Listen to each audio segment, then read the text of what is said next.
Amanda, muito obrigado por ter aceitado o convite do Direito de Resposta. Eu fico muito feliz de ter você aqui conosco. Você tem uma carreira muito bacana, um histórico super interessante.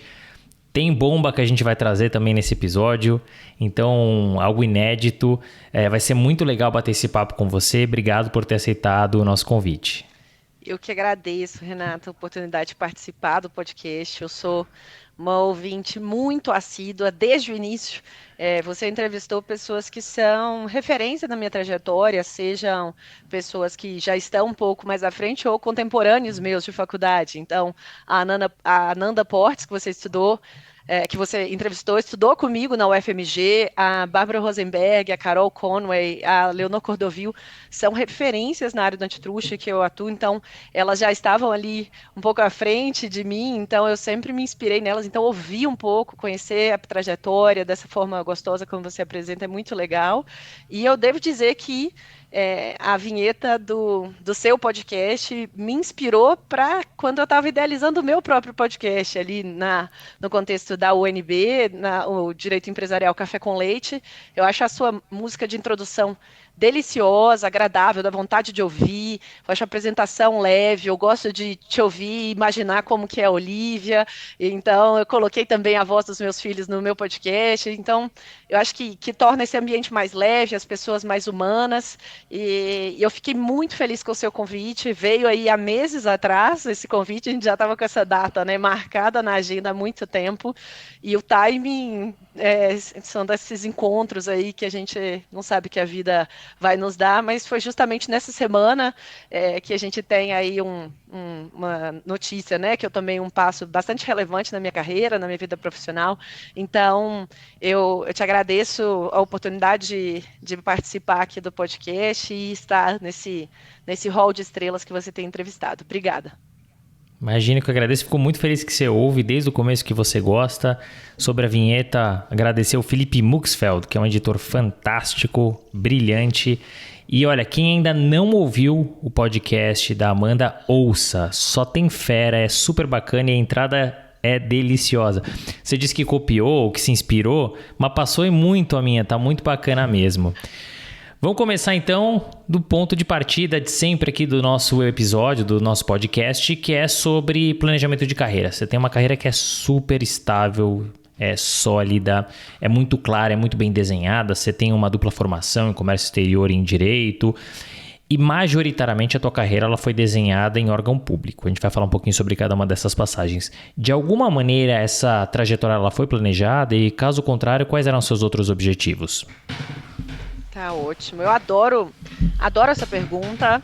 Primeiro, porque de todos os episódios que eu ouvi aqui do podcast, eu só me lembro de um em que a resposta foi positiva, de que a carreira tinha sido planejada, e me lembro um pouco, eu no início da carreira, eu me lembro, eu trabalhava em uma associação que trabalhava com liderança de jovens e tudo mais, em intercâmbios e tal, e a gente tinha sempre o exercício de fazer projetos, né, de carreira, onde você se enxerga daqui a 2 anos, a 5 anos, a 10 anos, e certamente nenhuma das coisas que eu projetava para mim nessas percepções ou visualizações de carreira aconteceram. Então, isso tudo me retoma assim, um pouco das leituras e das reflexões que eu faço, um pouco de que a carreira naturalmente vai ter desvios, né? Então, eu me lembro do livro da Sheryl Sandberg, que é uma executiva que estava há muitos anos no Facebook, eu acho que recentemente ela saiu, inclusive, e ela escreveu alguns livros, eu não me lembro agora se é no Lean In ou é no Plano B, que são dois dos livros dela que eu li, que eu acho interessante, e ela comenta a visão dela de que uma carreira nunca é linear, basicamente, né? De que se a gente enxerga a carreira como uma escada, você sempre vai ter alguém no degrau de cima e você vai estar olhando para as costas daquela pessoa o tempo inteiro.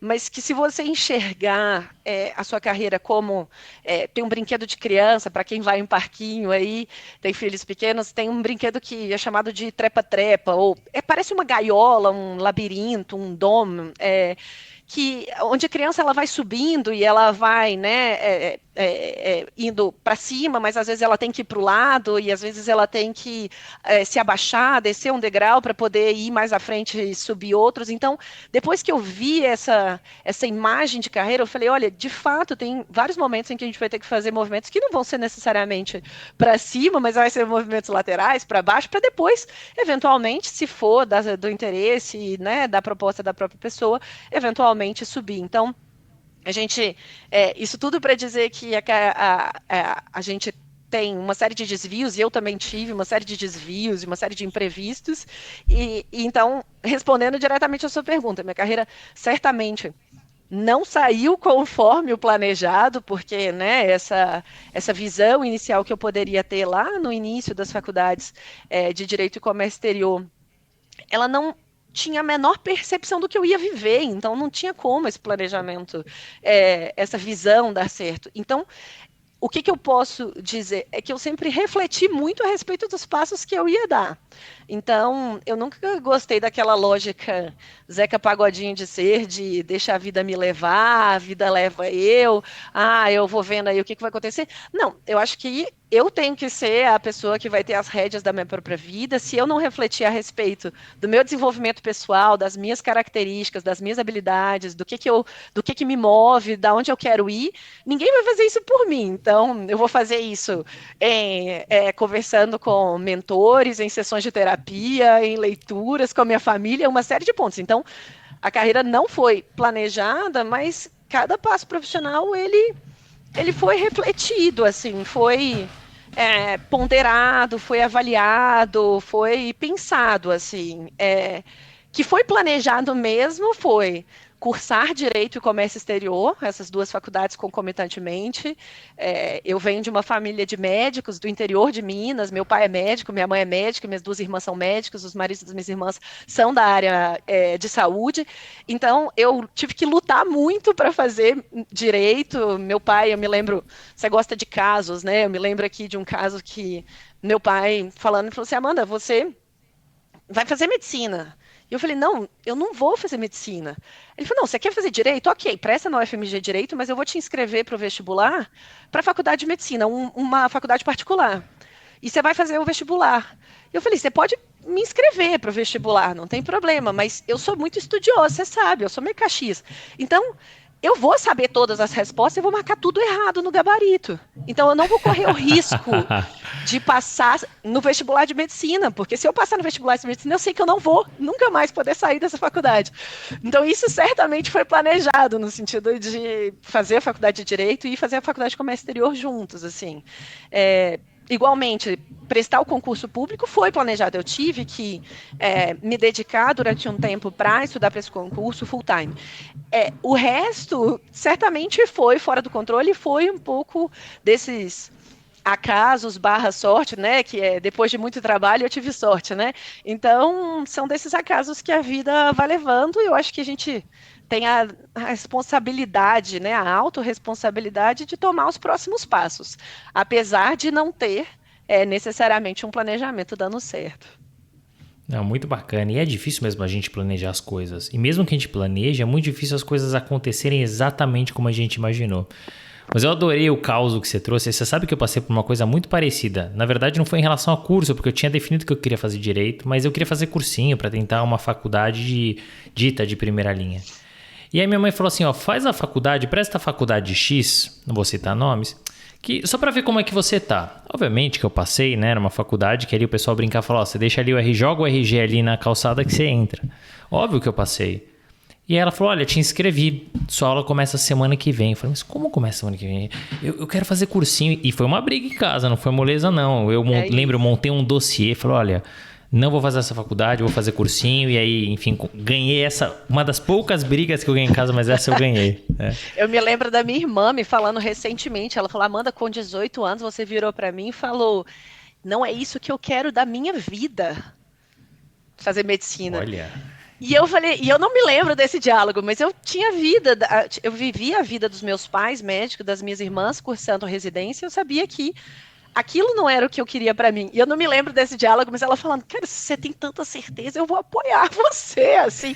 Não sei o que é que vai dar, não, mas eu falo com meu pai, com minha mãe, que não é pra você, que é pra você fazer o que você quer mesmo, né? E acho que isso que é o mais legal, né, Amanda? A gente vai puxando, quando a gente vai contando a nossa história, os causos, as coisas que a gente vivenciou. É muito bacana, é muito interessante. E Amanda, você tem uma trajetória muito bacana e até rara em órgão público, né? São 12 anos já dentro desse ambiente público. Você começou no Ministério da Justiça, passou pelo CAD, Ministério Público Federal, Ministério da Economia. A gente vai falar um pouquinho sobre todas essas vivências e passagens. Mas o pontapé, de fato, foi no Ministério da Justiça. E foi, curiosamente, isso me chamou muito a atenção, antes, inclusive, de você se formar em Direito. Você já tinha se formado em Comércio Exterior, estava no finalzinho da faculdade de Direito, então imagino como foi isso, até porque você assumiu logo de cara uma posição importante dentro de um órgão importante, né? Como é que foi essa adaptação, especialmente por envolver uma mudança de cidade, quer dizer, deixar BH e ir para Brasília, assumir um cargo importante, e você falou de causos, né? Então nos conte um pouquinho dos bastidores desse órgão que gera tanta curiosidade. Tá ótimo. É interessante que essa minha atuação, né, ao longo desses quase 12 anos no serviço público, ela veio de uma experiência que era de algum modo inesperada, que eu fui fazer um estágio, se fosse um estágio de férias, assim, é o chamado Programa de Intercâmbio do CAD, ou PINCAD, que acaba selecionando de 10 a 15, 20 pessoas, estudantes de graduação, pós-graduação do Brasil todo, para passarem um mês no CAD, trabalhando e tendo palestras e tudo mais. E eu recebi um e-mail, estava lá na UFMG, recebi um daquele e-mail, programa de intercâmbio do CAD. Falei, maravilha, quem sabe, né? Eu sempre tive uma característica de ser muito cara de pau, assim. Eu falei, vai, eu já tenho, deixa eu mandar aqui. Eu mandei o meu currículo, mandei lá uma carta de motivação, nem lembro, e me mandaram, você está selecionada, vai para Brasília. Eu falei, vai para Brasília nas férias. É o cúmulo, né, do nerd, né, que gasta as férias para estudar. Mas eu falei, quer saber? Não conheço isso, tal. Beleza, vou para lá. E pior, eu vim para ficar na casa de uma amiga minha, de um mês na casa de alguém, ver se alguém faz isso, né? Não faz, a pessoa é muito sem noção. E eu tava com o pé quebrado, usando uma bota, aquelas botas ortopédicas aqui, pegando ônibus e tal, e foi uma das experiências muito marcantes, porque o CAD, ele sempre teve um perfil de ter pessoas muito jovens trabalhando, de pessoas muito trabalhadoras, com muita capacidade de entrega, com muita vontade de estudar, com muita capacidade de desenvolver, com muita vontade de fazer um serviço público muito bom. Então, isso quebrou um pouco da minha percepção que eu tinha lá em Minas, de serviço público, de ser apenas no judiciário. Então, já tinha tido a experiência de ser estagiária em Ministério Público, estagiária na Justiça Federal, mas eu não tinha nunca imaginado a possibilidade de trabalhar no executivo, por exemplo. Então, o PINCAD me mostrou um serviço público que até então eu não conhecia, de muita gente sofisticada, de uma mistura de direito com economia, um tema novo que quanto mais você estudava, mais você tinha vontade de estudar.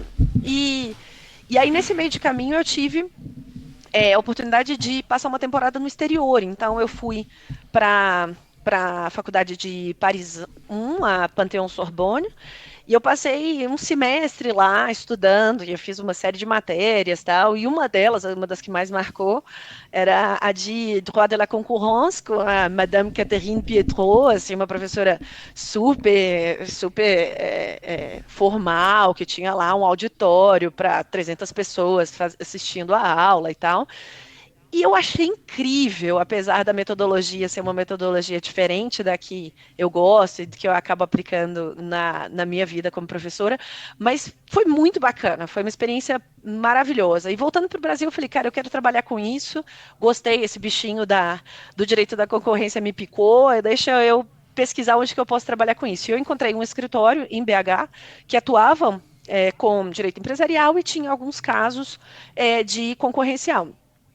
E aí eu trabalhei lá, agora eu não vou lembrar quanto tempo, trabalhei 6 meses, um ano e meio, não vou lembrar, Mas eu me lembro, né, em uma das conversas com um dos advogados, que é inclusive um grande amigo, e a gente fazendo sessão de feedback, que eu acho super importante também no trabalho, perguntando, e aí, como que você se enxerga, como que você vê, o que, é que você está pensando? E eu acabei, naquele momento, verbalizando uma coisa que eu me lembro até hoje, que eu falei assim, eu quero trabalhar com o desenvolvimento econômico do país. E ele olhou para mim e falou, meu Deus do céu, o que que essa menina está querendo falar isso? E eu falo isso porque às vezes quando a gente fala em voz alta, né, a gente se dá conta de algumas das coisas que a gente quer. E eu falei, olha, vamos ver, onde que será que eu posso trabalhar para esse tal de desenvolvimento econômico do país, assim? E, e então eu decidi enviar meu currículo para o Ministério da Justiça. Então, uma das secretarias do Ministério da Justiça era a Secretaria de Direito Econômico, que fazia uma parte de investigação das condutas, das práticas concorrenciais, e eu não conhecia o pessoal, eu conhecia, no máximo, algumas pessoas que trabalhavam no CAD, mas o CAD era separado da SDE, eram dois órgãos separados.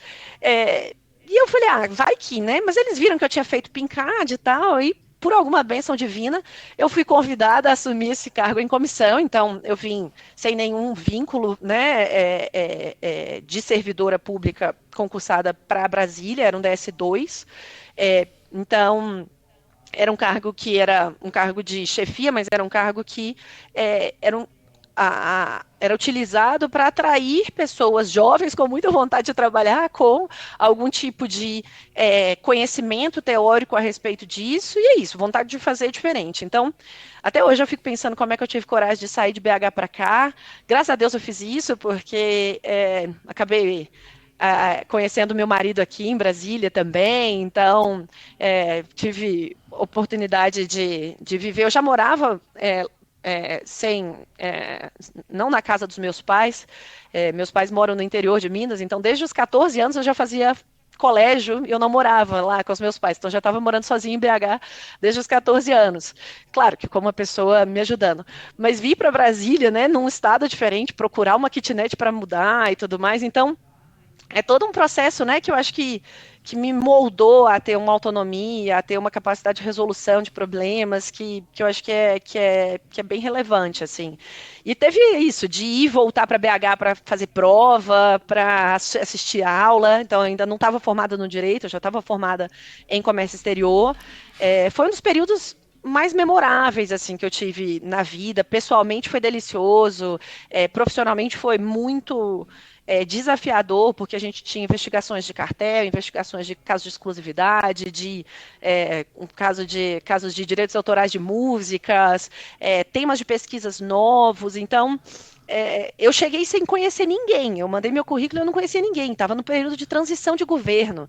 Era 2010, dezembro de 2010. E eu me lembro que teve um evento que era um evento bem famoso na área de concorrência, que é o IBRAC, que acontece todo final de ano. E eu lembro que eu fui para o IBRAC, e como estudante ainda, e aí eu cheguei lá e falei, oi, tudo bom? Eu conhecia o pessoal do PINCAD, né? Sei lá, os chefias lá, e tava, oi, tudo bem? Você e tal. Aí chegou uma pessoa e falou assim, essa pessoa vai trabalhar com você? Uma pergunta, aí a pessoa respondeu de volta, não, ela vai trabalhar com você, porque a pessoa ia assumir o cargo e eu não sabia quem que ia ser meu chefe à época, porque estava nesse período de transição. Então, depois teve a transição, graças a Deus deu tudo certo e a gente desenvolveu aí um bom trabalho na SDM. Poxa, que bacana, muito legal entender essa trajetória. E uma coisa que me chama a atenção, já desde o começo da tua trajetória, a gente ainda vai falar bastante, é como você se joga, né? Então, você fez concomitantemente 2 faculdades. Depois, antes de acabar a faculdade, você mudou de cidade, foi, enfim, trabalhar no Ministério da Justiça num cargo de chefia, e tem outras coisas aí que a gente vai falar mais pra frente que eu vou deixar aqui guardadinho. E hoje é fácil de imaginar, tudo bem, foi pra Brasília e faz online a aula. Não, isso é hoje, né? A gente tá falando de alguns anos atrás, não tinha isso, né? Então, eu imagino o quão difícil foi a adaptação, né? E você contou da tua experiência no Ministério da Justiça, né? Que, enfim, tirando o estágio lá atrás no PINCAD, foi a tua porta de entrada para esse ambiente público, né?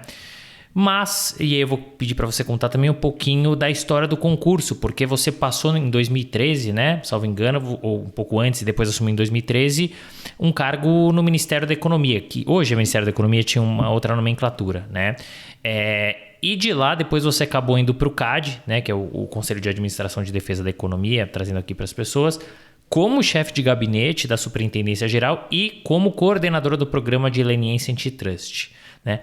E eu vou querer entender aqui, vou querer que você traga, por favor, pra gente aqui, como é que foi esse convite? Você estava lá como concursada no Ministério da Economia, aí você recebeu um convite para ir pro CAD num cargo super importante. Como é que foi isso, né? E para fechar, a gente teve aqui a oportunidade de receber duas assumidades na área concorrencial, que são Bárbara Rosenberg, né, que você citou no começo, e a Leonor Cordovil, e que trouxeram um pouquinho da vivência, da experiência da área concorrencial dentro do escritório de advocacia. Se você puder, conta pra gente como é que funciona esse outro lado da mesa, o CAD, né? E, de novo, que a gente adora, bastidores. Eu acho que, bom, primeiro tem um ponto interessante que é da tomada de decisão de sair do Ministério da Justiça, né? Eu estava com um cargo em comissão, que é livre, nomeação livre de exoneração, e eu percebi que para ocupar posições de liderança ali, para ter algum destaque, eu precisava ser servidora de carreira. E eu concordava com essa política que as secretarias adotavam para gerar uma estabilidade no corpo técnico, para gerar continuidade do serviço. Então, eu por acasos aí da vida, recebi uma amiga em casa e ela estava indo prestar um concurso público, ela me falou de um site, eu abri, descobri que ia ter o concurso público de analista de comércio exterior, que, mais uma vez, aliaria totalmente as minhas duas áreas de formação.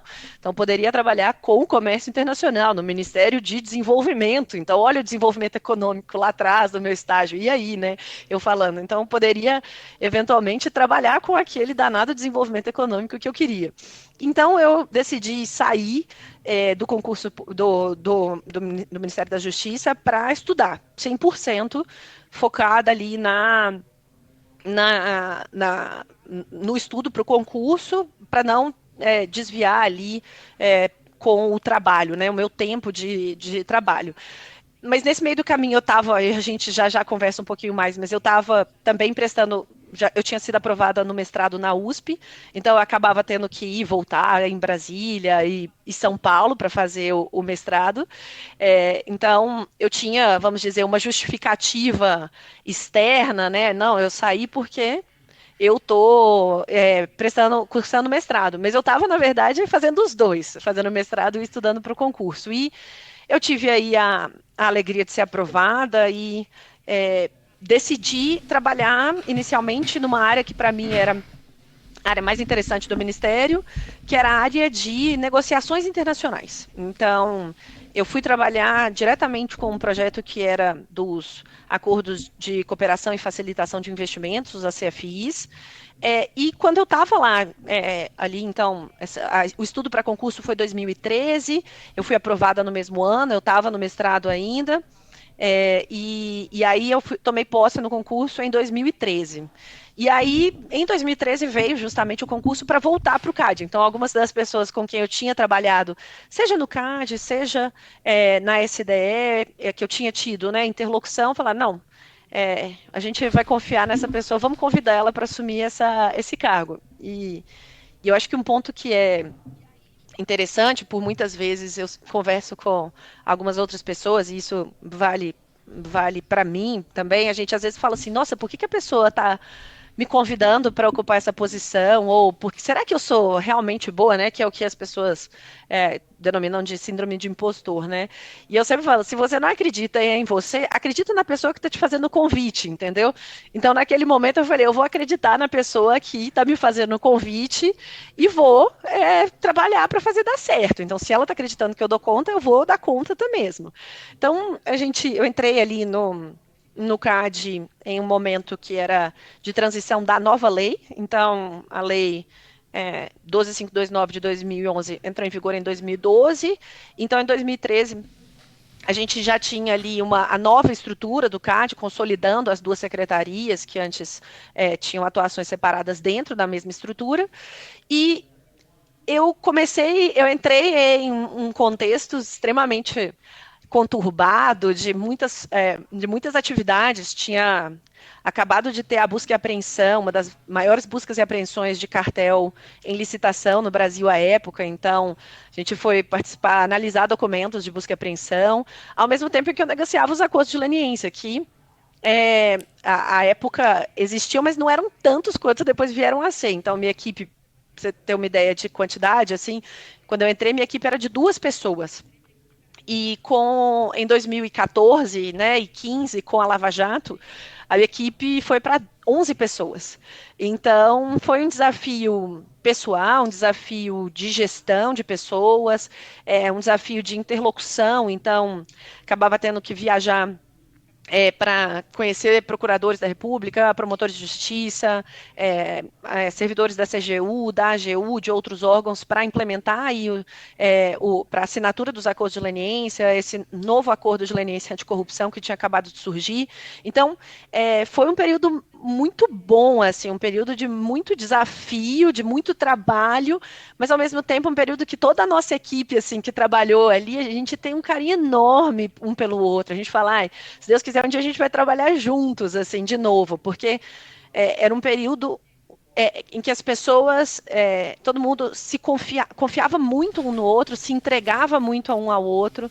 Então, acho que a gente conseguiu colocar, como eu gosto de dizer, um bom tijolinho aí nessa política de programa de leniência lá no CAD. Poxa, que bacana. E isso que é legal, que eu gosto do podcast, é conhecer a história por dentro, essa vivência, essa experiência. E eu tive a oportunidade, ainda que de longe, de acompanhar um pouco dessa evolução do CAD, né, desse super CAD, e do trabalho importante que ele vem fazendo desde então. Então é legal ver ali o nascimento dessa história, né? Uma coisa que me chama muito a atenção, dali você foi para o Ministério Público Federal, enfim, atuar com investigações, acordos, etc. Esses órgãos todos são órgãos públicos e que eu imagino, claro, tem toda uma tecnicidade. Você falou da força da equipe, da união da equipe.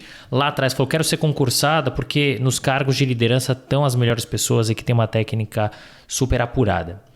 Mas de alguma maneira tem inerentemente uma influência do poder executivo. Como é que ele lidar com essa dualidade? Bom, até um determinado momento eu não via isso, né? Eu não sentia nisso. Então eu estava ali no DS2, no DS3, depois no DS4, e a gente acabou não sentindo, né? Eu pelo menos, eu digo por mim, né? Eu acabei não sentindo essa ingerência. A gente tinha as lideranças eventualmente que faziam essa parte. Então, durante muito tempo eu entendia, né, que a gente não tinha, não existia essa tal influência política, né? Mas é isso. Eu acho que existem posições em que a gente vai ter uma maior ou uma menor ingerência política e faz parte do jogo. A gente está no Estado democrático, a gente tem representantes eleitos pelos cidadãos, a gente tem executivos, né, representantes para o executivo. É isso, faz parte do jogo e as políticas públicas vão ser implementadas. Já citando aí um pouco dessa parte de direito empresarial, né? O Natalino Witt, ele fala que o mercado é artificialmente criado, né? Ele não é natural. Ele é e ele é artificialmente criado pelo direito, e ele tem um contexto histórico. Esse contexto histórico é definido por quem é eleito para criar as leis, as regras de mercado. Então, acho que faz parte aí, indo lá atrás, lá para os italianos ali do direito, da história do direito empresarial, acho que mostra um pouco, assim, da minha visão muito pragmática, de que a gente tem um contexto político que faz parte do jogo, mas que é, sim, muito possível fazer um trabalho técnico, sofisticado, de excelência no serviço público, ou sem ingerência política, ou com o mínimo disso, pelo menos na minha experiência. E é muito importante você trazer esse lado da moeda, porque a gente ouve muitas críticas ao poder público de modo geral, ao servidor público de modo geral. A gente recebeu aqui o Thiago Sombra, sócio do Matos Filho, foi bastante importante porque ele desmistificou muita coisa e você referenda muito do que ele traz, né? E sim, a gente tem excelentes servidores, excelentes, né? E você traz muito do exemplo do que você viveu, né? Das pessoas com quem você trabalhou. Então é muito importante a gente também desmistificar isso, né? Em 2017, depois de alguns anos de CAD, você acabou migrando para o Ministério Público Federal e que na época estava ali na crista da onda, como eu te disse, ali em relação à parte de investigações, de acordos. Como é que aconteceu esse movimento? São daqueles momentos que a gente tem uma derrapada na carreira, vamos dizer assim, ou que a gente tem aí um efeito positivo da roda gigante, né? Vamos dizer que a gente não sabe exatamente por que aconteceu, mas que hoje eu entendo claramente as razões, assim, quão positivas que foram para minha trajetória. Então, eu tive a minha indicação pelo presidente da República para ocupar um cargo de natureza especial, de superintendente-geral do Que CAD, chique, hein? então. Só que Demais. 15 dias depois, essa indicação foi retirada por uma questão contextual ali de contexto político, e eu tive que tomar uma decisão da minha trajetória, de virar ali e falar, olha, eu sempre estive muito feliz no CAD, e aí, o que eu vou fazer agora? Então, eu falei, eu não vou sair, né, daqui apenas, entre aspas, porque isso aconteceu. É óbvio que foi muito dolorido, foi a quebra de um sonho, de uma expectativa ali. Mas eu falei, eu não vou. Uma grande amiga me disse, né? Ninguém tropeça para trás, né? Então vamos para frente para tentar identificar as razões e como que eu vou fazer disso. E bom, essa é conversa para outro momento, mas eu identifico diversos pontos positivos na minha vida, graças a Deus, desse acontecido. Então, eu recebi um convite muito feliz de ir para o Ministério Público Federal. Então, para trabalhar no MPF junto ao CAD.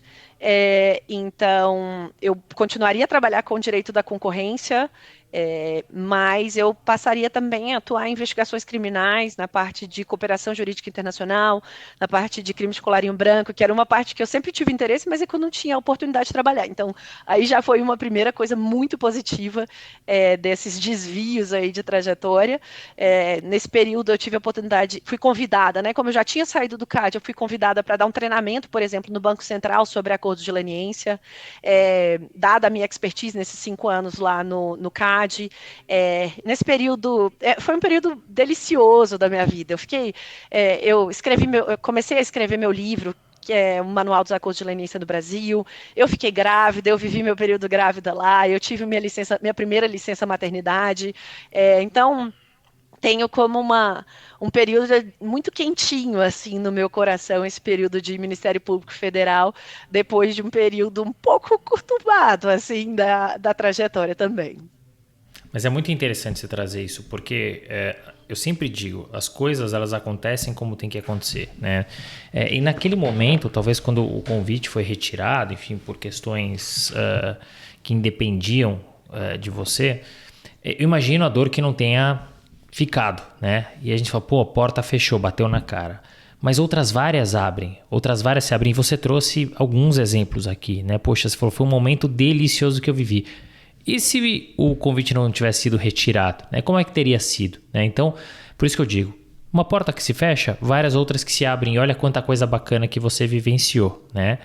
E em 2019, você retorna agora sim, né, para o novo Ministério da Economia.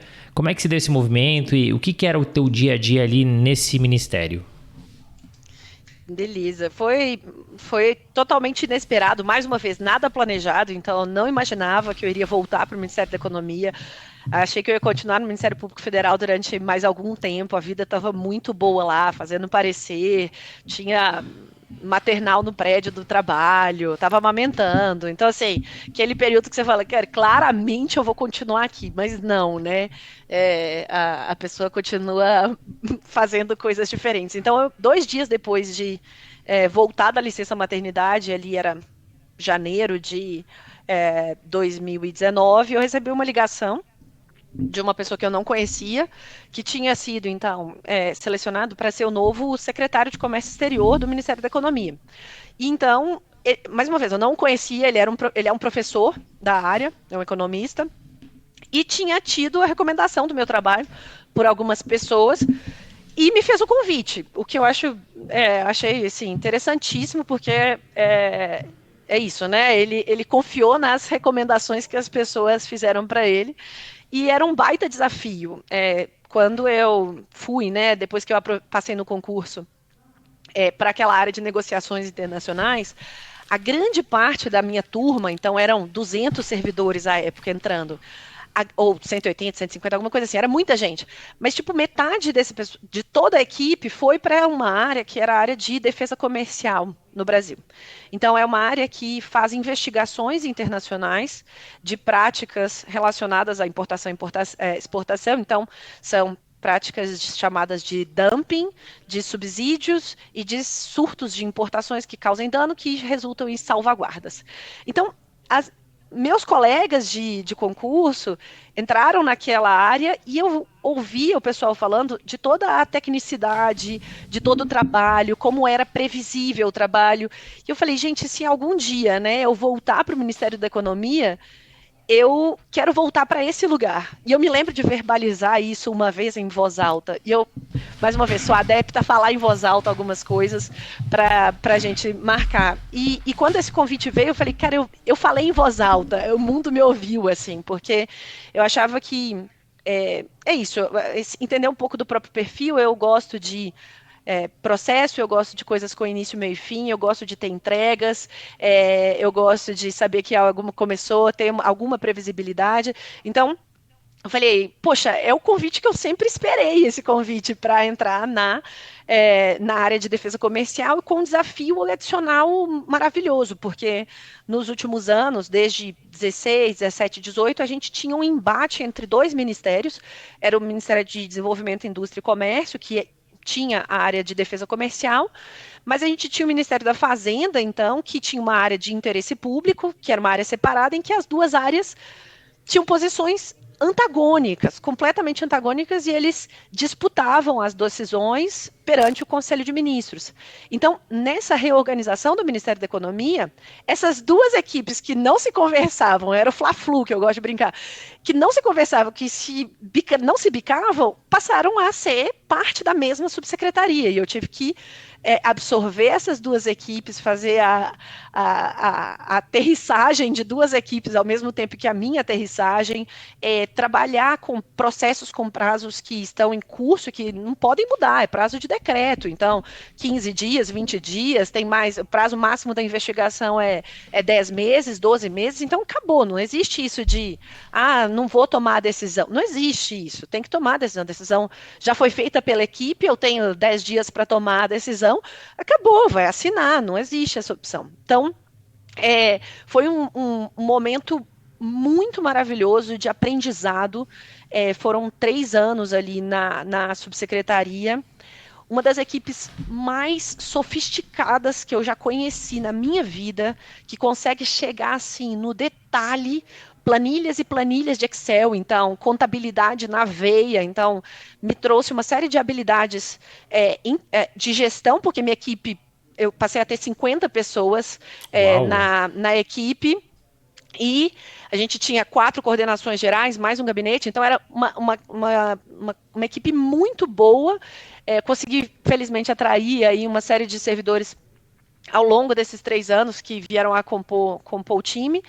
E um aprendizado eu acho que essa posição minha como acadêmica também, tentando trazer o debate, tentando levar à luz a determinados pontos, a novos temas, e tentar aperfeiçoar um pouco dessa parte de transparência, previsibilidade e segurança jurídica. Então, a gente trabalhou com uma série de guias, a gente atualizou, né, colocou todas as apresentações no site, tudo assim, de dados públicos, e é isso, assim, eu tive mais uma vez um período muito feliz, graças a Deus. Eu tive minha segunda licença maternidade nesse período, eu tive a oportunidade de escrever um livro também em coautoria com outras 3 pessoas sobre um tema que é de interface entre defesa comercial e direito societário, que é o tema que eu leciono na UNB. Então, trazer contribuições. Eu estava aprendendo tanto que eu achava que eu precisava também devolver um pouco. Então, essa é um pouco da minha posição, na verdade, com a vida acadêmica. Então, eu decidi escrever livros, atualizei meu manual de acordo de leniência, teve a segunda edição agora em 2020, 2021, não lembro agora, mas é isso, mais um período que eu guardo com muito carinho, de muito aprendizado teórico, mas ao mesmo tempo de muita vivência boa em equipe, de discussões respeitosas, de aprimoramento de raciocínio. Então, foi muito bom. E quanto desafio, me chama muito a atenção isso, né? Seja na parte técnica, seja na parte de gestão. Juntar duas equipes que, como você brincou, o Fla-Flu ali não se bicavam, você teve que colocar embaixo das suas asas, né? E teve que unir a equipe. Então, é muito bacana conhecer um pouco dessa vivência, dessa trajetória e, mais uma vez, desmistificar um pouco da história do setor público, né? Como dá para você fazer tudo, como dá para você criar, como dá para você desenvolver coisas interessantes, não é só no setor privado, né? E a gente ganhou, inclusive, prêmio de inovação lá no Ministério da Economia. Tem um prêmio de inovação e essa parte de guias, a parte de cálculo, sofisticação de cálculos, a gente ganhou. A nossa subsecretaria eram oito prêmios do Ministério da Economia inteiro. Então, pensa, é um monstro, né? São 7 ministérios juntos. A nossa subsecretaria ganhou 2 dos 8 prêmios de inovação no ano passado. Então, isso só para mostrar que tem muito espaço para fazer muita coisa legal no serviço público também. É isso, porque criticar é fácil, né? Elogiar que é o difícil. Então, muito bacana ver que sim, que é possível fazer muita coisa e muito além do que a gente imagina, né? Por isso, te agradeço por trazer todos esses exemplos. E você citou, Amanda, a parte acadêmica, né? De devolver um pouco do que você aprendeu. Você tem uma formação acadêmica muito forte, né? Então, você é formado em 2 faculdades, em comércio exterior e direito. Depois foi fazer um mestrado que foi convertido em doutorado na USP. Além disso, você deu aula na EDP, né? Como contratada e como concursada na UNB. O quão importante, na sua visão, é a formação acadêmica para a tua trajetória profissional? E o magistério também, claro. Para mim, a trajetória acadêmica e o magistério são partes integrantes da minha vida, da minha trajetória. Eu falo de vez em quando para os alunos, eu sou apaixonada pela UNB, eu sou apaixonada pelos meus alunos, pelos meus orientandos, então não tem nem o que falar, assim, eu vivo a pesquisa deles de corpo e alma, eu fico refletindo, às vezes mando áudio de noite para eles, falo, nossa, mas eu acho que tal estrutura fica melhor para o seu tema, você viu que saiu tal artigo, porque é isso, eu gosto dessa parte de identificar teses, de elaborar raciocínios, de identificar possíveis falhas, tentar encontrar soluções, de entender que existem posições conflitantes que podem conviver com respeito sem nenhum problema. Então, mas foi um aprendizado, é isso. Passei no mestrado, no meio do caminho, a professora Paula me perguntou, sou orientanda da professora Paula Forgione na USP, em Direito Comercial, e ela me perguntou, Amanda, você quer... eu estava num período da qualificação, você quer converter o mestrado em doutorado direto? Eu falei, o que é isso, né? Porque em Minas Gerais isso não existe. E eu falei, me explica o que isso significa. Aí ela, olha, significa que você vai ter que fazer uma tese de doutorado e não uma dissertação, então tem uma característica de inovação, mas pela sua qualificação, está me parecendo que você já tem uma tese, e você tem que ficar, ao invés de 3 anos, eu acho, indo para São Paulo, você tem que ficar 5 anos. Indo e voltando toda semana para São Paulo, para assistir a aula e tudo mais. Então, pegando o voo das 5h40 da manhã para chegar em São Paulo às 7, para pegar um ônibus ali na frente de Congonhas, para chegar no ônibus e ir para o Largo e parar na frente do Largo. Porque é isso, eu estava ali à época, durante bastante tempo, como DAS2, recebendo um salário bem baixinho. Então, eu comecei a perceber que eu gostava disso, dessas discussões, aí eu fui convidada para dar aula lá no IDP, Instituto de Direito Público aqui de Brasília, e depois eu fui como voluntária na UNB. Então, entrei como professora voluntária de títulos de crédito, maravilhoso mundo dos títulos de crédito. E uma grande amiga minha, que é no CAD, do CAD, que tinha acabado de ser aprovada em no concurso de Direito Civil lá na UNB, ela me falou, Amanda, abri um concurso de professor de 20 horas de Direito Comercial. Eu falei, oi? E ela, cara, Amanda, é sua cara, você tem que fazer esse concurso. Eu falei, que parece? Que isso? Imagina, eu nunca que eu vou passar. Pessoal, aí eu fui olhar os requisitos, assim, doutorado era requisito mínimo e tinha um monte de pontuação adicional para mestrado, pós-graduação, parará, e eu não tinha, eu tinha o requisito mínimo, que era o doutorado, e eu tinha que fazer a prova. Então eu falei, cara, mais uma vez, se ela está acreditando em mim que eu posso passar, beleza, mais uma vez, vamos acreditar nela, né? Então eu peguei férias e fui estudar para esse concurso de professor lá da UNB. que é um concurso super raro de sair, esse de 20 horas, porque aí dá para combinar com... Eu era servidora, né, do Ministério da Economia, então eu podia acumular cargos, é uma das acumulações previstas na Constituição Federal, então é possível acumular com a advocacia, né, agora, então existe... não é um concurso recorrente, vamos dizer. Falei, então a única chance que eu tenho de passar nesse concurso é se eu passar bem na prova escrita. Então eu falei, se eu for bem na prova escrita, talvez eu tenha condições. E aí deu tudo certo, eu fiquei, né, em primeiro lugar na prova escrita, e depois veio prova de conhecimentos e prova didática, e foi super difícil, outro momento super difícil aí, sair da banca acabada, achando que o meu mundo não ia voltar nunca mais ao normal, mas é isso, assim, acabei entrando na UNB, eu acho que a pesquisa hoje, para mim, é definidora da minha capacidade de raciocínio, das teses que eu acho que a gente pode encontrar para me manter atualizada. Eu acho que a graduação, a pós-graduação, elas trazem influxos dos alunos que são deliciosos, perguntas que você vira e fala, oi, o que o aluno está fazendo essa pergunta? Você fala, cara, tem uma lógica aí por trás. Então, assim, tira a gente muito da zona de conforto o tempo inteiro, é uma adrenalina cada aula. E eu sempre tenho certeza que eu saí da sala de aula muito melhor, assim, do que eu entrei. E isso é muito legal, porque assim, obviamente que o professor está lá para ensinar, mas com certeza ele aprende coisas muito bacanas, né? E coisas que no primeiro momento parecem nem fazer sentido, né? Você fala, por que ele tá falando aqui? Aí você vai pesquisar e faz sentido, né? E sabe uma coisa que me chama a atenção? Você é advogada, você é mãe, você é podcaster, você é autora de livro. Onde que se arranja tempo para fazer tudo isso? E eu vou te falar mais, porque aqui o nosso podcast é quinzenal, já dá um baita de um trabalho, o seu é semanal. Como você faz isso, Amanda? Bom, primeira coisa é a gente nunca dá conta de tudo. Essa é a verdade. É só uma ilusão que as pessoas colocam. Tem sempre pratinho caindo, quebrado no chão. A gente no máximo esconde debaixo do tapete e depois tira. De madrugada, tá tudo caindo. Mas às vezes a gente vai dar prioridade mais para alguma coisa ou outra. Mas eu realmente faço questão de ter uma vida profissional ativa, de ter uma vida acadêmica ativa e de ser uma mãe, uma esposa muito ativa também. Então, eu me esforço muito para isso e acho que nesse processo de autoconhecimento e de autorreflexão, assim, eu acho que eu tenho duas características que são de disciplina e de organização.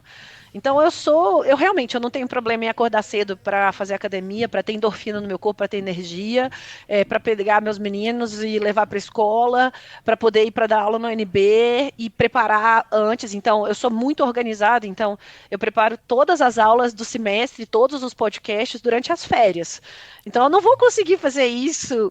Você tem um mérito muito maior, você grava toda semana, então você vai refletindo. Eu gravo tudo antes do semestre, porque eu vou soltando ao longo do semestre, de modo casado com as aulas, mas é um esforço de planejamento, organização e gestão, basicamente. Mas se eu tivesse que fazer como você faz, muito dificilmente eu conseguiria. Então fica, na verdade, aí um elogio de volta a você. E eu acho que um ponto que me faz pensar aí em como fazer diferente, às vezes, ter um pouquinho do que eu chamo de um caderninho de sonhos, assim. Eu tenho pesquisas que eu quero fazer, temas de pesquisas, eu tenho temas de livros, eu tenho projetos pessoais que eu quero fazer, a fundação da rede Women in Antitrust, que fundei junto com a Leonor Cordovil, que você entrevistou, é um projeto que estava no caderninho de sonhos, parado ali há 1 ano e meio, e depois eu falei, nossa, agora eu tenho um espacinho aqui.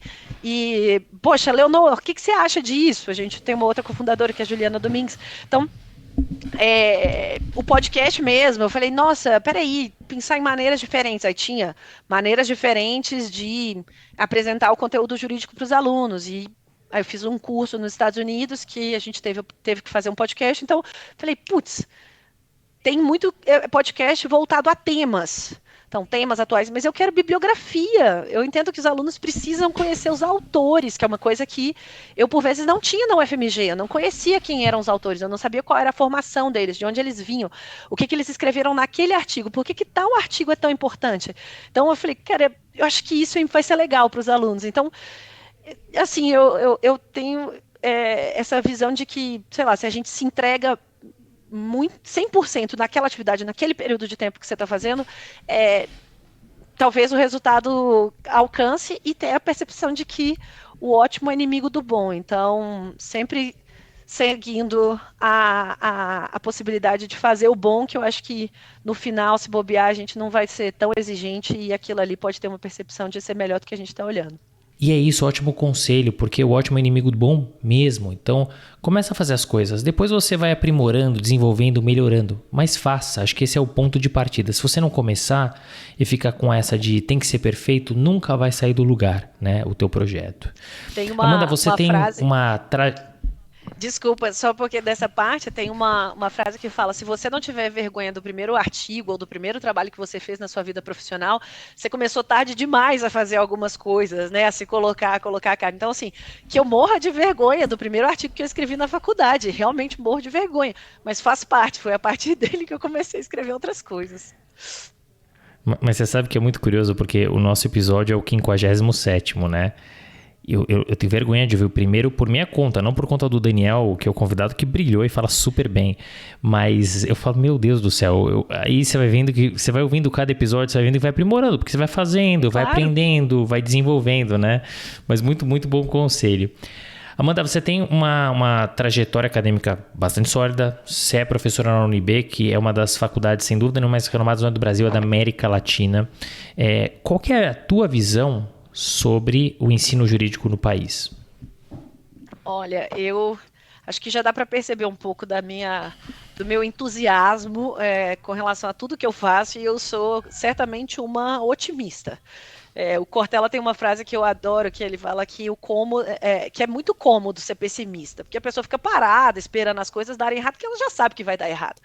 E que ser otimista é que dá muito trabalho, porque você atribui ao otimista, o otimista que tem vontade de fazer algumas coisas diferentes. Então, eu posso dizer que eu me dedico muito para os meus alunos, para os meus orientandos, eu preparo as aulas, os materiais, os slides. Eles têm, no início do semestre, um cronograma dia a dia qual que é o conteúdo de cada aula que vai ter. Então, não vai ter assim, vou entrar na aula, não sei o que a professora vai falar. Não, já sabe exatamente o que vai ter. Tem um roteiro de aula preparado também, tem os podcasts. Então, assim, eu estou fazendo minha parte. Eu, pelo menos, espero que eu esteja contribuindo, né, pro ensino jurídico, e eu acho que eu tenho tido um feedback tão interessante dessa parte do podcast, porque alunos ao redor do Brasil todo, às vezes me mandam mensagem, seja pelo LinkedIn, pelo Instagram do podcast, falando: professora, eu não gostava de empresarial, agora, por conta dos episódios, eu estou conseguindo entender. Ou, eu tinha parado de estudar. Uma pessoa já formada falou isso. Tinha parado de estudar e agora eu estou voltando a estudar empresarial por sua causa. Falei, gente, que responsabilidade é essa? Assim, eu me arrepio, eu mostro meu marido querendo chorar. Porque eu falo, nossa, olha que coisa positiva, assim, causar um impacto positivo na vida de uma pessoa que eu nem conheço.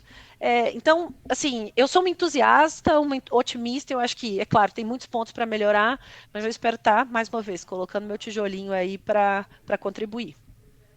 Mas é isso, um episódio que você faz que mude a vida de uma pessoa já fez todo sentido, né? E é um jeito diferente da pessoa aprender. E eu concordo com a tua visão. Acho que se cada um fizer a sua parte, vai melhorar. Claro que tem outras questões institucionais, de regulamentação, enfim, tem muita coisa pra gente melhorar. Mas sabe uma coisa que me chamou a atenção? Um estilo meio americano, me corrija se eu estiver errado, mas quando você traz com antecedência sobre o que você vai falar, você dá a oportunidade do aluno se preparar, né? E ao se preparar, ele já conhece um pouco sobre o tema e ele vai desenvolver isso junto com você. Então aí existe muito mais uma troca, porque no Brasil é muito comum a exposição, né? O professor fala, o aluno anota. Não tem essa troca. E acho que do jeito que você coloca, eu acho que tem um aprendizado muito maior porque você tem a troca. Isso é muito legal. Eu gostaria de ter esse treinamento. É isso, né? A gente às vezes vai, como professor, a gente vai treinando e testando as nossas próprias habilidades. Mas eu acho que para eu aplicar verdadeiramente o método americano, eu teria que passar uma temporada lá, ser treinada para isso. Mas eu estou tentando aí fazer uma adaptação. Quem sabe aí Brasil, França, Estados Unidos, um pouquinho para poder, bom, trazer bons É resultados. isso, o famoso pupurri, né? Muito legal. Amanda, agora vem a bomba, né? Depois de 12 anos no ambiente público, com essa história fantástica, essas experiências, a vivência, as histórias, você migrou pro setor privado, né? Voltou, né? Você só tinha tido oportunidade lá atrás no estágio. E de cara você foi pro Pinheiro Neto, que sem dúvida nenhuma é um dos escritórios mais prestigiados da América Latina. Como é que surgiu esse convite e o que te motivou a aceitar? Mais do que isso, sei que é só comecinho, mas quais são os desafios que se avizinham? Maravilha. O convite foi um convite muito generoso e veio de uma maneira inesperada, mas que me deixou muito feliz, obviamente, né?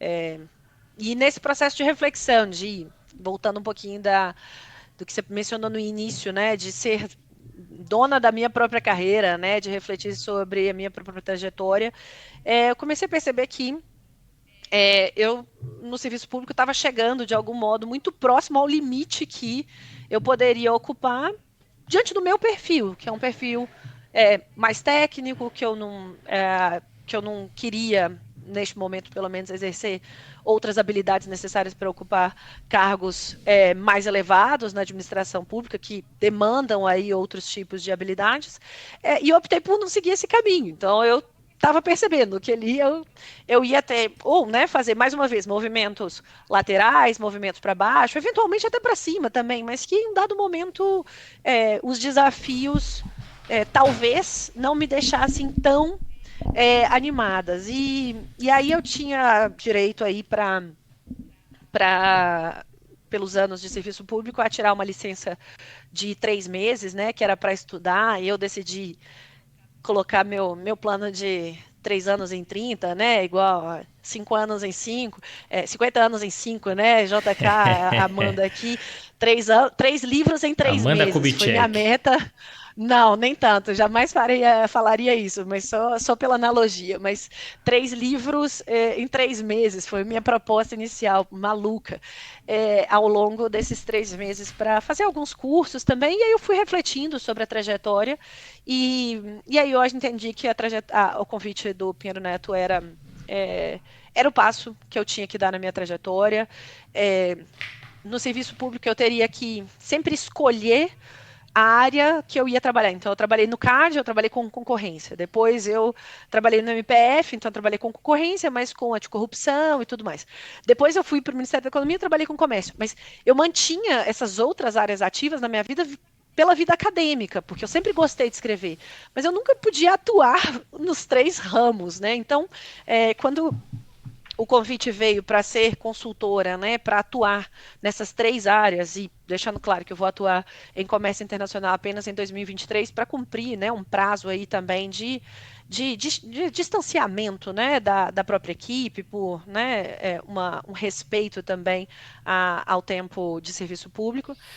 Então, em comércio internacional, eu vou atuar só a partir do ano que vem, mas em concorrência, anticorrupção, que eu já estudava, trabalhava já há alguns anos atrás, né, também, eu volto a atuar agora no escritório, pensando que é justamente isso que eu quero para minha carreira. Eu quero trabalhar nas 3 áreas. Eu quero ser uma profissional completa que tem essa visão mais holística. Eu quero ser uma professora que consegue trazer os problemas concretos do empresariado com soluções concretas, trazer a visão, né, que eu, enquanto servidora, eu estava ali recebendo documentos, analisando documentos recebidos, falando não foram entregues tais dados, não foram entregues tais informações, sem saber a dificuldade de obter as informações, a dificuldade de se realizar aqueles processos via empresa. Então, achei que para o meu crescimento pessoal, profissional e para eu ser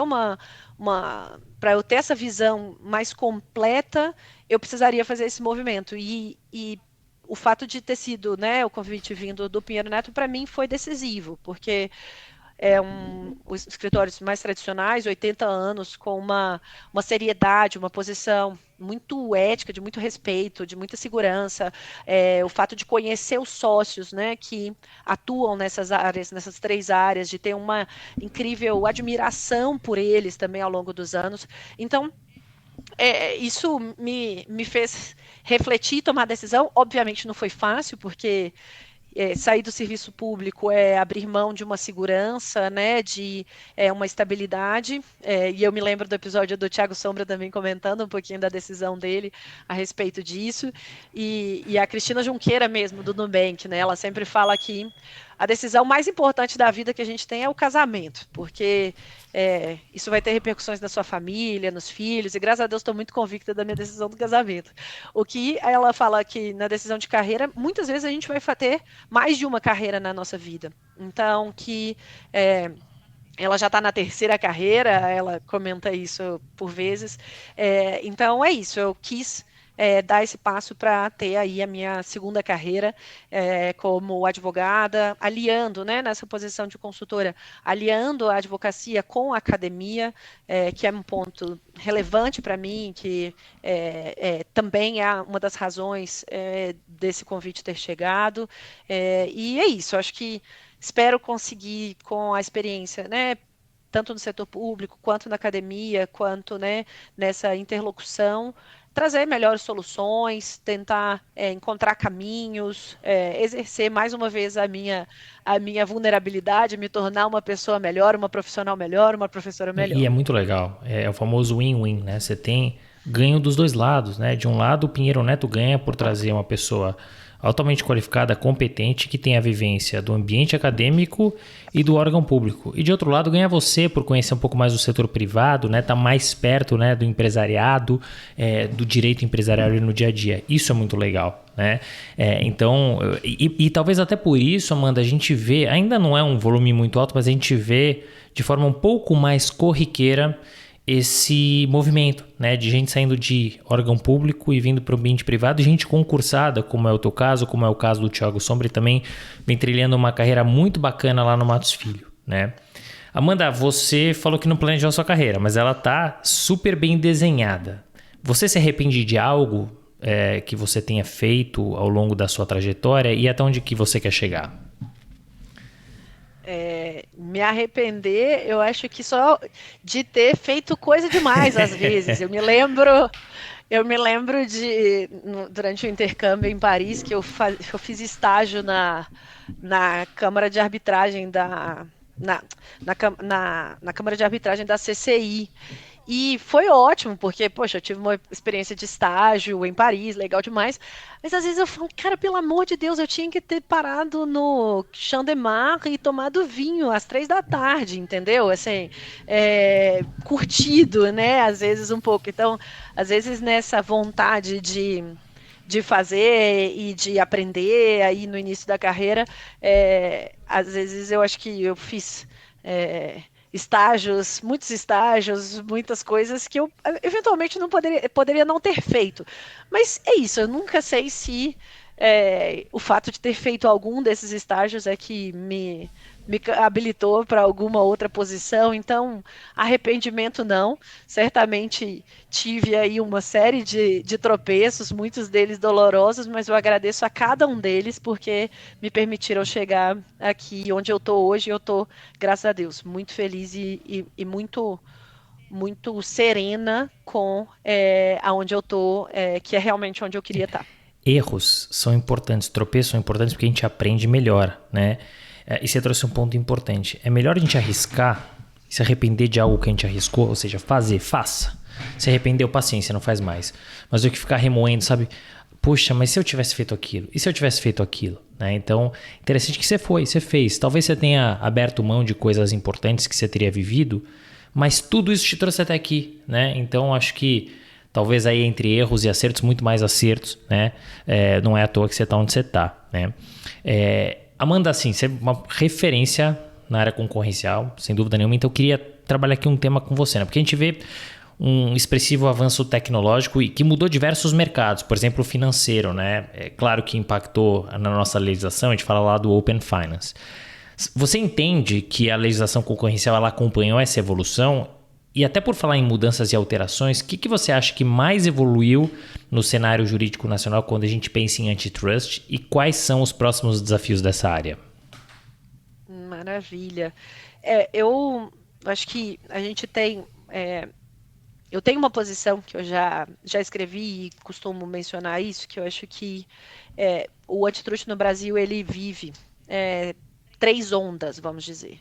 A primeira onda foi uma onda voltada para análise de atos de concentração, que é o que a gente chama, das concentrações econômicas, fusões, aquisições. Então, até aquela lei 12529 de 2011, a gente tinha um controle de concentrações posterior, de modo que os órgãos, a SDE, a CA e o CAD, eles tinham que analisar aquilo depois que já estava junto. Então, eu gosto de brincar com os alunos que você e seu namorado já estão morando juntos e depois vai pedir autorização dos pais. Era mais ou menos isso, né? Então, as empresas já estavam operando juntas e depois ia pedir autorização para o CAD. Então, nesse momento, a gente tinha um foco praticamente total da defesa da concorrência em atos de concentração. Com a mudança da lei, esse controle ficou prévio e teve uma série de mudanças de análise sumária e tudo mais, mas desafogou a equipe técnica para poder fazer outras coisas. Então, o primeiro passo foi fazer a análise de condutas, que a gente chama de condutas coordenadas, ou condutas de cartel, em especial, que são mais, entre aspas, com muitas aspas, fáceis de provar, porque na medida em que se tem lá um e-mail entre concorrentes falando, olha, é R$ 10 o preço a partir de amanhã, tá tudo bem para você, tá tudo ok. Essa é uma conduta que tem uma instrução e uma presunção de dano para a sociedade. Então, o foco que a gente tem hoje no direito da concorrência é em condutas coordenadas. E eu venho argumentando desde o meu doutorado a necessidade de avançar essa discussão no direito da concorrência para condutas unilaterais, que são condutas praticadas por empresas em posição dominante e que vão unilateralmente apresentar determinadas práticas comerciais que podem ser ou não lícitas, mas que podem trazer repercussões negativas para a sociedade. Então, a gente está aí, vamos dizer, numa transição da fase 2 para a fase 3, ainda com um enfoque muito grande em cartéis em licitação. A gente está começando a entrar, talvez, aí na fase 3, a gente tem movimentos recentes também do CAD de a criação de uma unidade específica para análise de condutas unilaterais, a gente tem novas investigações em mercados digitais acontecendo no mundo todo, a gente tem discussões sobre a aplicação de medidas preventivas, por exemplo, no âmbito do direito da concorrência, que não era tão comum. Existe uma discussão super recente que ontem, 12 de julho de 2022, foi aprovado na CCJ da Câmara dos Deputados um projeto de lei sobre reparação de danos para quem foi prejudicado por infrações anticompetitivas. Então, tem uma série de desafios aí que tem no direito da concorrência, mas considerando também aí a parte das minhas outras duas atuações, eu acho que vale a pena colocar assim, um pouco desse cenário, o que são os outros desafios. A parte de anticorrupção, por exemplo, também muito atual, aproveitando, a gente teve ontem, 12/7 também, a publicação de um novo decreto que regulamenta a lei anticorrupção, que faz uma série de alterações na forma de atuação da CGU e da AGU para negociação de acordo de leniência, para responsabilização de pessoas jurídicas por atos de corrupção, então que vão demandar uma série de repercussões, aprimoramentos, a gente vai ter aí mudanças nas negociações, porque ele já passa a valer a partir da próxima segunda-feira, para os casos em andamento. Então, já começa a partir de semana que vem ter uma mudança já na anticorrupção.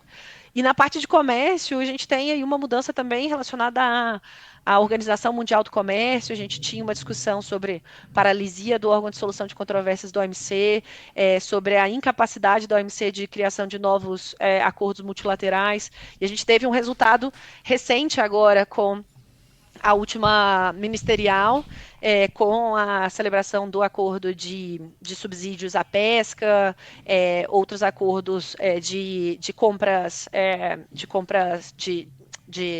eletrônicos. Então, a gente tem aí uma série de desafios e discussões, por exemplo, de subsídios governamentais, grandes estados concedendo subsídios, qual o impacto disso, reflexos no comércio internacional, por exemplo, da pandemia de Covid, como que isso impacta nas cadeias globais de valor, como que a incapacidade de exportação de produtos acaba impactando a produção de produtos em outros países, justamente por essa interconectividade do comércio. Então, assim, isso acho que só para mostrar alguns dos temas que me vêm à cabeça aí nessas 3 áreas. Você vê que a gente não podia ter gravado o episódio com um time melhor. A gente trouxe novidade do Pinheiro Neto. Você trouxe as novidades aí dos decretos, as mudanças, tendências. Timing perfeito, né? Mas brincadeiras à parte, assim, você trouxe, além de uma trajetória muito legal e muito conteúdo, você trouxe conselhos importantes ao longo desse episódio, né? Com qual ou quais conselhos você fecharia? Ser muito cara de pau. Adorei. Primeiro. Ser muito cara de pau. Resume muita coisa, hein? Muita coisa. E se conhecer no sentido de identificar o que te move. É um processo difícil, por vezes doloroso, mas identificar o que te move, porque é isso que vai poder fazer com que, né, a gente seja capaz de aceitar todos os ônus e bônus que vêm com todas as tomadas de decisão. E aí saber qual que é o próximo passo que a gente vai dar. Poxa, muito legal. Fechamos com chave de ouro. Que episódio bacana.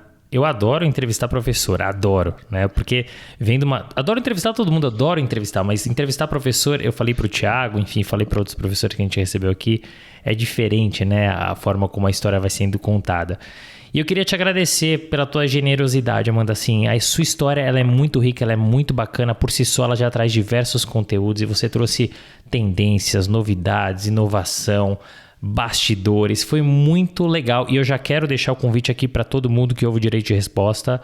Ouçam o Direito Empresarial Café com Leite, facinho de achar no Spotify e nas outras plataformas. Vale muito a pena. Amanda, muito obrigado. Muito obrigada a você, Renato. Uma alegria participar mais uma vez. Sou ouvinte assídua. Espero estar à altura de todos os convidados que você já teve aí, ícones que eu sigo e que eu vou ouvindo e aprendendo com a trajetória de cada um deles que estão aí à frente. Então, obrigada pelo convite e parabéns pela sua iniciativa, porque aproxima as pessoas, torna os profissionais humanos. Os alunos, por vezes, idealizam, né, os profissionais, e eu sempre falo, cara, todo mundo passa perrengue, e alguns podem até ser perrengue chique, mas a gente passa muito perrengue e é preciso, né, que todo mundo entenda que as trajetórias vão ter altos, baixos, tem os currículos das derrotas, né, de cada um, que tem um professor que já fez isso, inclusive, que eu acho que é interessante para a gente perceber, né, a nossa própria característica e qual o caminho que a gente quer tomar. Então, brigadíssimo mais uma vez, espero que curtam.